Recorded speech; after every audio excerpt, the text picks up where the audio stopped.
Bom, nós estamos aqui para o nosso curso de especialização na carta aos Romanos. Estamos no capítulo de número 1 e o versículo de número 3, tá bem? Hoje nós vamos falar sobre Jesus, o Filho de Deus. A expressão na versão revista e corrigida diz: acerca de seu filho, que nasceu da descendência de Davi segundo a carne. Na próxima aula nós vamos falar sobre o nascimento do Senhor Jesus. Hoje nós queremos falar sobre a filiação eterna do Senhor Jesus em relação a Deus. O que nós vimos na aula passada? Nós vimos que a plena divindade do Senhor Jesus foi combatida por mais de 500 anos. E não somente a sua plena divindade, como também a sua plena humanidade. Houve uma confusão no mundo teológico cristão sobre as duas naturezas de Jesus, a natureza divina e a natureza humana.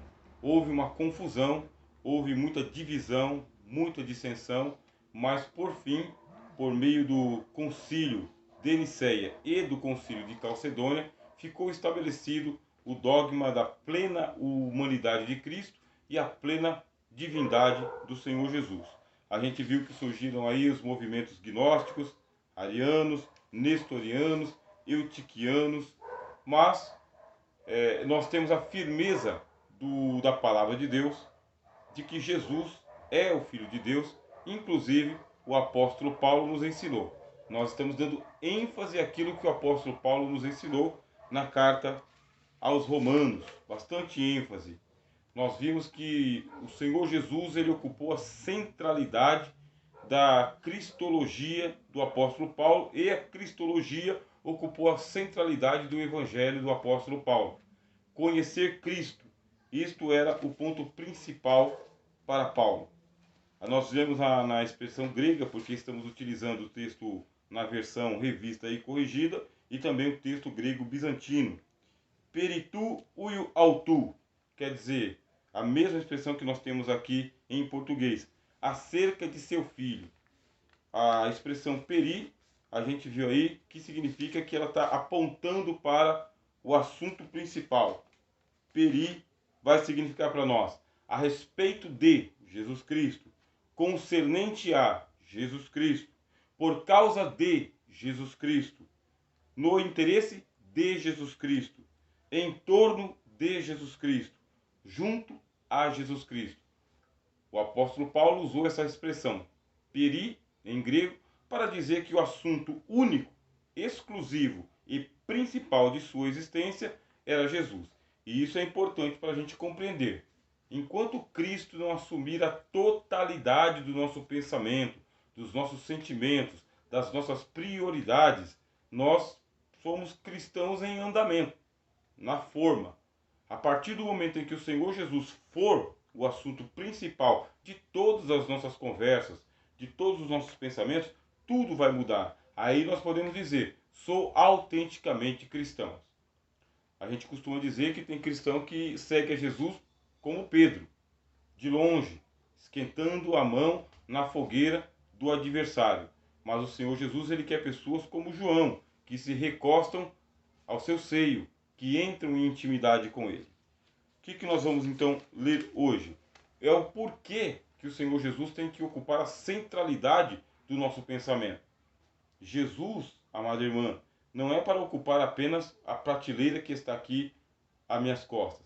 O Senhor Jesus não pode ficar à marginalidade da nossa existência. O Senhor Jesus não é alguém de quem a gente lembra na hora do apuro.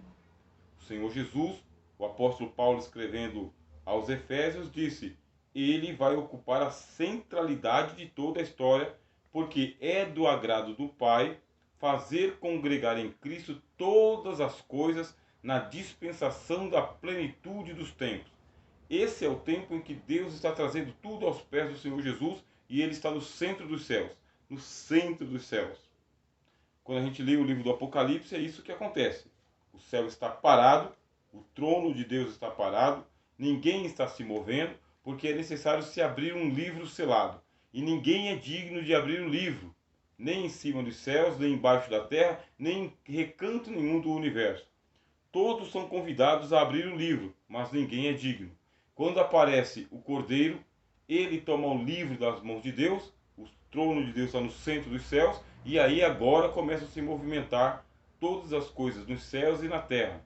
Essa revelação é para dizer para nós que Jesus não pode ocupar o escanteio da nossa existência.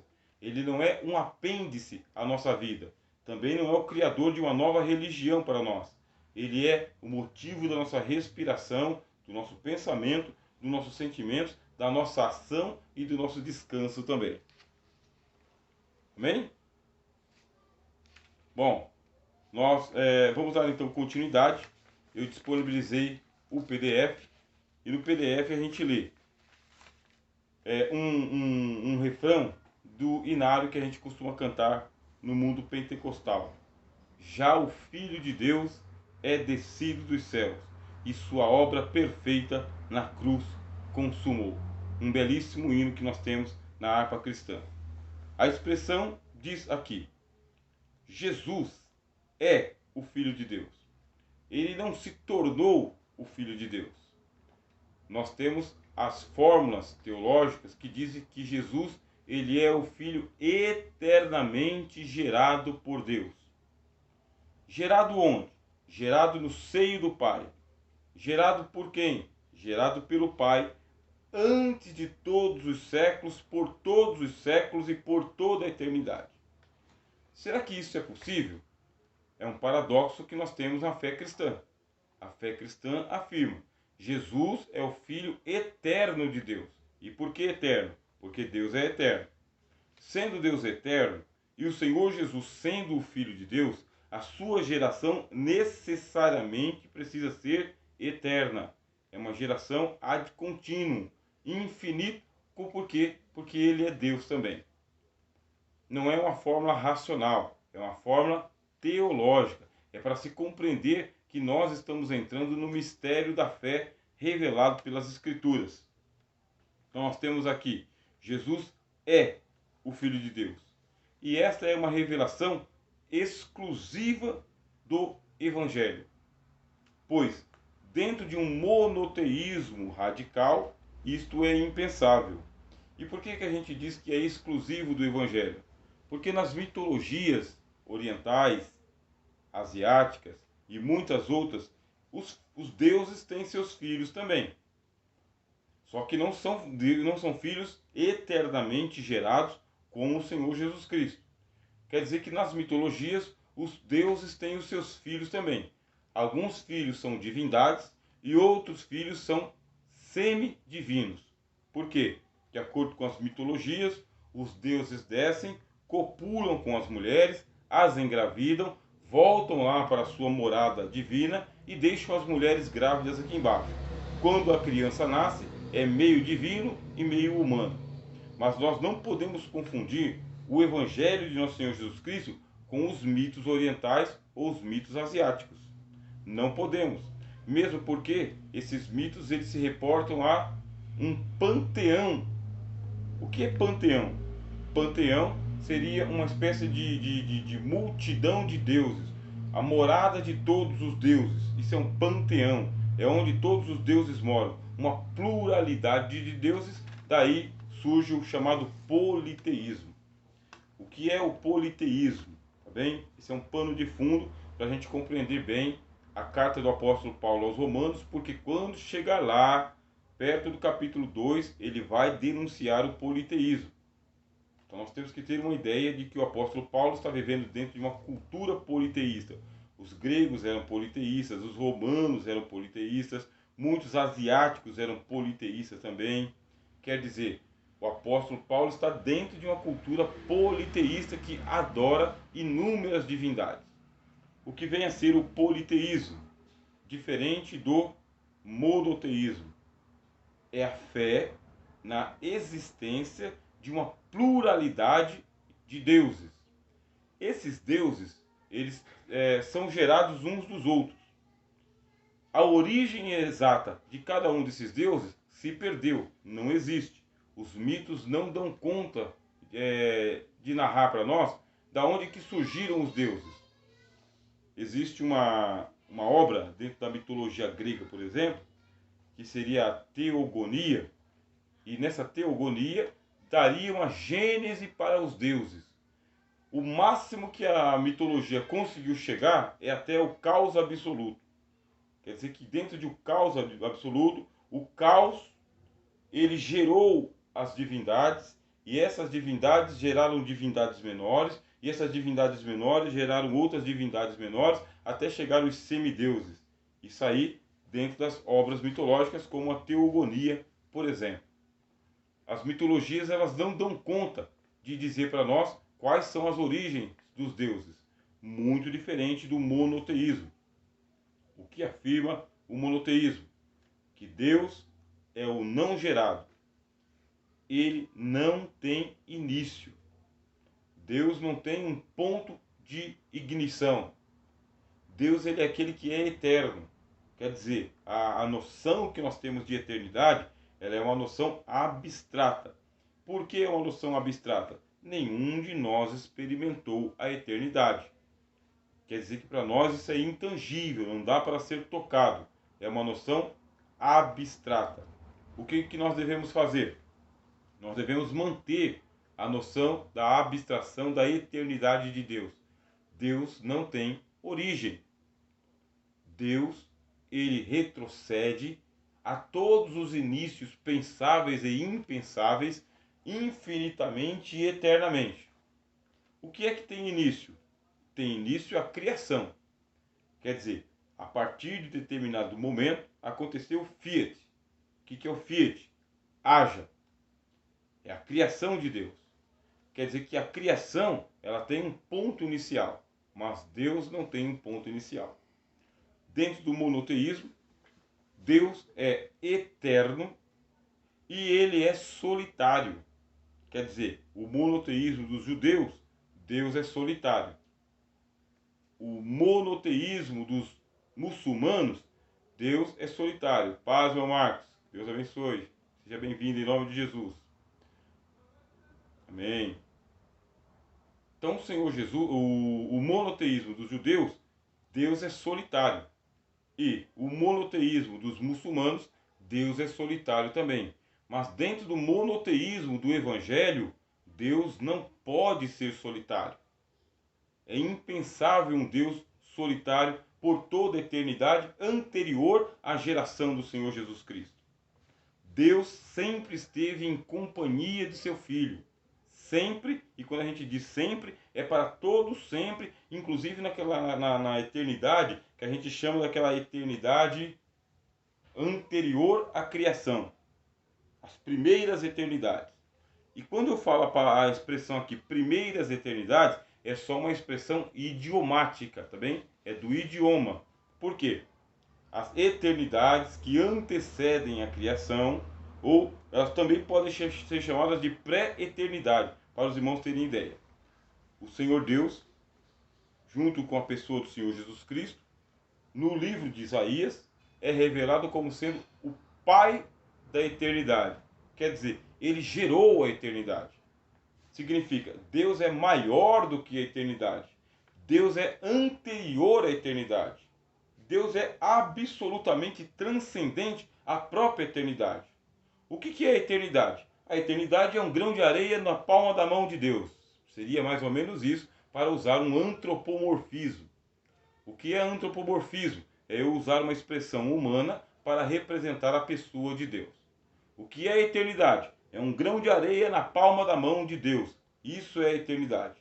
E a eternidade, é nessa eternidade que está na palma da mão de Deus, que é a criação de Deus, que acontece toda a sua criação pré-criacionista. O que é a criação pré-criacionista? É antes de Deus dizer haja. Essa criação pré-criacionista aqui, antes de Deus dizer haja, essa eternidade aqui está dentro da palma da mão de Deus. Isso que eu estou dizendo para vocês é impensável dentro do monoteísmo dos judeus e impensável dentro do monoteísmo dos muçulmanos. Por quê? Porque eles vão dizer que Deus é único e esteve eternamente só e continuará eternamente só, porque não existe ninguém que possa dialogar com Deus. Por que não dá para dialogar com Deus? Porque seria necessário se falar a língua de Deus para se falar com Deus. E para se falar a língua de Deus é necessário ser Deus. Se Jesus Cristo não existisse eternamente gerado no Pai, Deus estaria só. Esse é o primeiro ponto da nossa lógica dentro da cristologia. Vamos supor que o Senhor Jesus ele não existisse eternamente, como diz o cristianismo, como diz o evangelho, como dizem as fórmulas teológicas. Vamos supor que Jesus não existisse eternamente. Que houvesse um dia, um momento em que Deus gerou Jesus Cristo. Esse ponto, que seria o ponto zero, a partir daqui Deus vai começar a conversar com Jesus. Só que Jesus não tem como conversar com Deus.